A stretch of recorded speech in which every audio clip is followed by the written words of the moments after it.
Alors à droite, il y a les vergers de pommiers. Malheureusement ici, c'est un verger qui a gelé, donc il a souffert du gel là ce printemps. Donc en fait, le phénomène, c'est que c'est des arbres pratiquement vides en fait. Donc quelques fruits, il reste quelques fruits mais très peu. Donc malheureusement, là pour cette année, il n'y aura pas de récolte.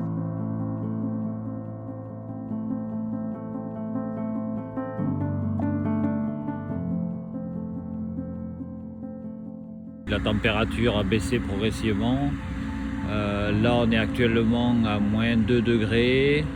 Donc, ce qu'on fait là pour sauver la récolte et sauver les pruniers qui sont en fleurs, on propulse un peu d'air chaud pour sécher le végétal et éviter en fait que la glace se forme autour des fleurs.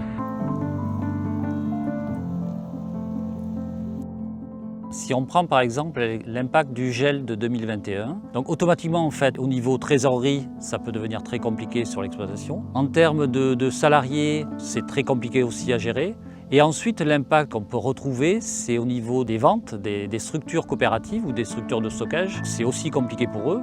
Et en fait derrière ça entraîne des pertes de marché, donc c'est tout un effet boule de neige. Ces phénomènes-là vont de plus en plus se répéter. C'est le problème du réchauffement climatique. Effectivement, il faut qu'on réagisse à un instant T, mais ensuite, il faut qu'on réfléchisse, parce que ce ne sera pas suffisant, il faut qu'on réfléchisse à ce qui va se passer demain. Et demain, ça veut dire qu'il faudra certainement qu'on adapte nos vergers à ce changement climatique. Ça passera par de la recherche pour essayer de trouver des variétés qui résistent à des températures un peu plus froides, qui fleurissent éventuellement plus tard, qui supportent des excès de température en été, ou qui supportent le fait de ne pas avoir de froid en hiver. C'est vraiment tout un travail qui doit se faire au niveau d'une filière, de la recherche, pour se mettre vraiment en ordre de marche pour être prêt par rapport au changement climatique.